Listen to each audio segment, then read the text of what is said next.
Welcome to the Dice Tower, a video cast all about the world of board games and the people who play them.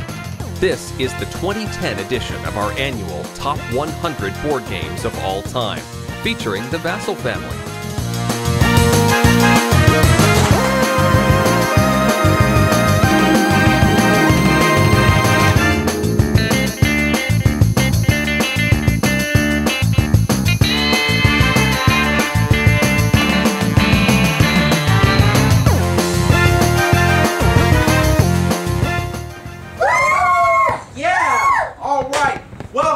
To the Dice Tower, where we'll be talking about our top 100 board games. Yeah! If you haven't watched our videos before or listened to my audio podcast at www.thedicetower.com, my name's Tom Vasel, and this is my oldest daughter, Melody Vasel. Alright, and I love to review board games. It's not my profession. I am a teacher / pastor by trade, but I love to review games. I've been doing it for 7 or so, maybe 8 years now. Really enjoy putting out these different reviews because I love to play board games. This is normally earlier in the year than what we've done it, but because we've lived in South Korea for the past 9.5 years, we are now living in Homestead, Florida. Excited to be here. Love the weather, having a great time, but life is a little bit busy. But still, we're here to talk about our top 100 board games. There's a ton out there. Which are my top 100 and Melody's. Now, we thought there's a bit of a divergence here because I love games and so does Melody, but I'm 34 and Melody, you're 10. Alright, she's in 5th grade and I'm teaching 7th grade. So, let's get into, first of all, why did we pick the games we did? I've been putting this list together now for 5 years, and each year the question comes, how do you possibly put all the games that you have in order? There's just so many different games. One of the problems is comparing the different games. How can you compare one game to another game? I mean, does Command and Colors really stack up against apples to apples? But I don't really care about that. I don't mind comparing one game to another. I can compare Baker's Dozen there to Carabande to Say What. You know, I don't mind comparing all the different games together. But the problem is when you've played over 2,000 games like I've had, how do you pick which ones get in the top 100? Games that I'm not a big fan of, or games that I just don't like, those are easy enough to eliminate from the list. So I have to go to the games that I like. So the first thing I do is I go through all my games and I pick out the ones that I think are the best. And I write them all down on small cards. Any game that I think might possibly be in my top 100. One of the things that I take into account when picking which games are my favorite are the components. Alright, this looks like a chew toy for a dog, but it adds not very much to the game of fast food, but it looks cool. Now this doesn't elevate fast food into my top 100, but it might elevate it above another game that's similar. There are many games these days that are being printed in boxes where you're still getting the tape on them. GameCrafter doesn't, but other companies do. And when you open them up, the cards aren't very good quality and such. And these games have components, and I still may like the game even if it doesn't have the nicest looking things. But I have to admit, for me, there's certainly a good toy factors into something making my top 100. Another thing that factors, and this is a big factor for me in my top 100, is the variety. Now I think Baker's Dozen is a very fun little game. But the problem is, when I play Baker's Dozen 10, 20 times, each time it's going to play out fairly similar. That's the deal it is with most card games. And, well, not all of them. Look at this card game. Look familiar? Let's focus up on it. This is Magic the Gathering, or part of it, or some of the millions of cards. Magic the Gathering has one of the factors that I really look for in my top 100 games, and that is just an amazing variety. I love variety. I love games that offer this variety, and it doesn't have to be as gigantic as Magic the Gathering. Even a simple game like Innovation, which just came out, has a lot of variety in the way the different cards interact with one another. So another key feature for me in looking at my top 100 are games with variety. Another big factor for me when looking at games is the theme. Here we have Da Vinci's Challenge, which came out during the craze about the Da Vinci Code. But at the same time, this is just basically an abstract game, placing down black and white pieces on the board. There are many such games that are very abstract. And while some of these games I enjoy quite a bit, you won't see very many of those on the list because I want a theme. The theme can be about fighting dragons, it can be about building a factory, whatever the theme is, but the theme needs to work. Even a game like Toss Your Cookies is one that I enjoy quite a bit because the theme has cookies and you're actually tossing cookies. As dumb as that sounds, here the theme works. So again, that's something I'm looking for in a game, is a strong theme. Something that I look for on maybe a smaller scale, it's not a huge deal, is just how accessible the game is to people. Like Intrigue, while I find it a very fun game of backstabbing, not everyone's interested in that. While at the same time everyone is very interested in who would win. We all like to argue whether Martha Stewart could beat Muhammad Ali in a sewing contest.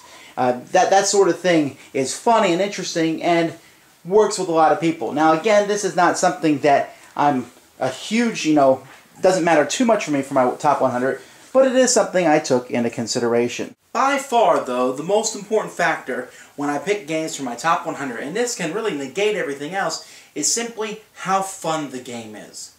There is fun, I call it the fun factor, but really that really factors in. For me, fun can come in a variety of ways. It could be from the diversity or the components, but it also can just sometimes be there.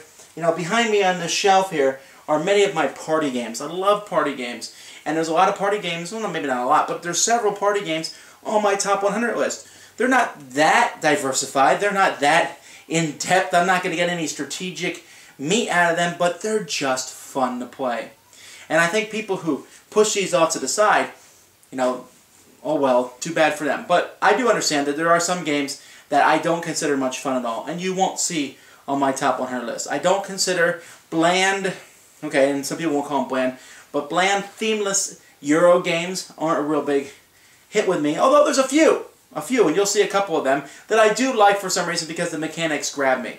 I'm also not a huge fan of heavier war games, with those thousands of counters and such. I really don't have time to play them. You also won't see, I don't believe there's any collectible card games on my list, although Magic the Gathering almost made it. And there's no miniature games, well, almost no miniature games. And you'll have to wait and see.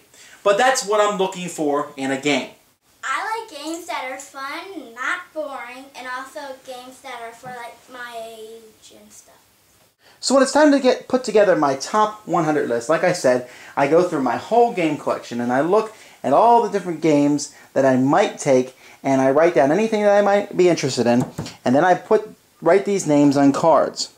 Then I'm going to kind of sort out the good from the bad. Now really what I'm doing here is I'm sorting out the best from the good, because at this point in time I like all these games and I like them all a lot.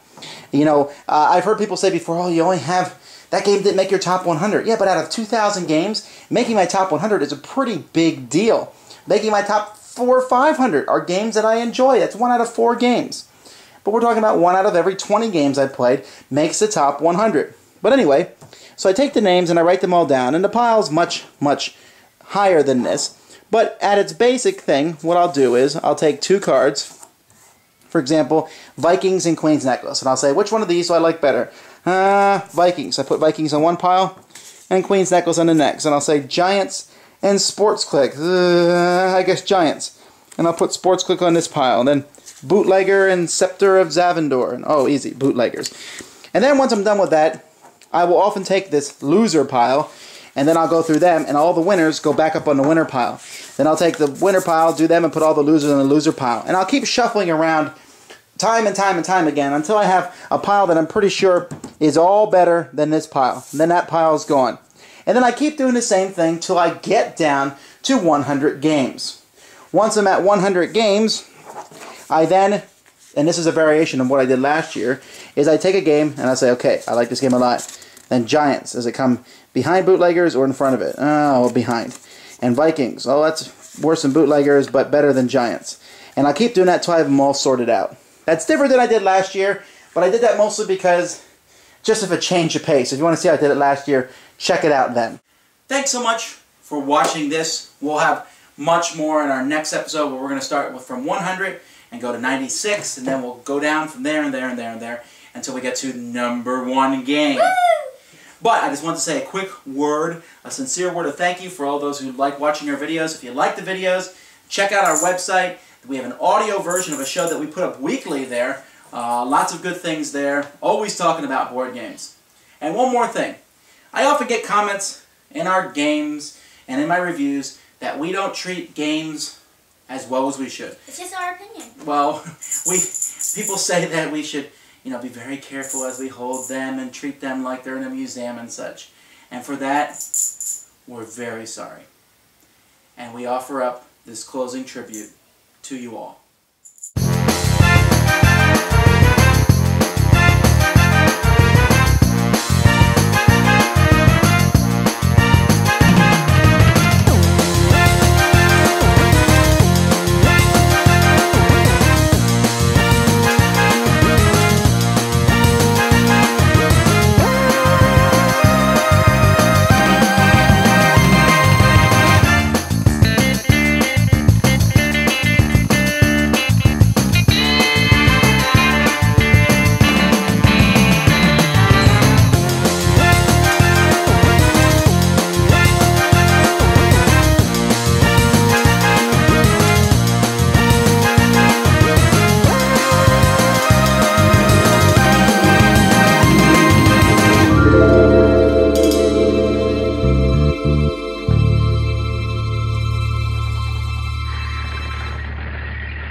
Tune into our next show for more Top 10 gaming goodness, or check out our website at www.thedicetower.com for more reviews and Top 10 lists.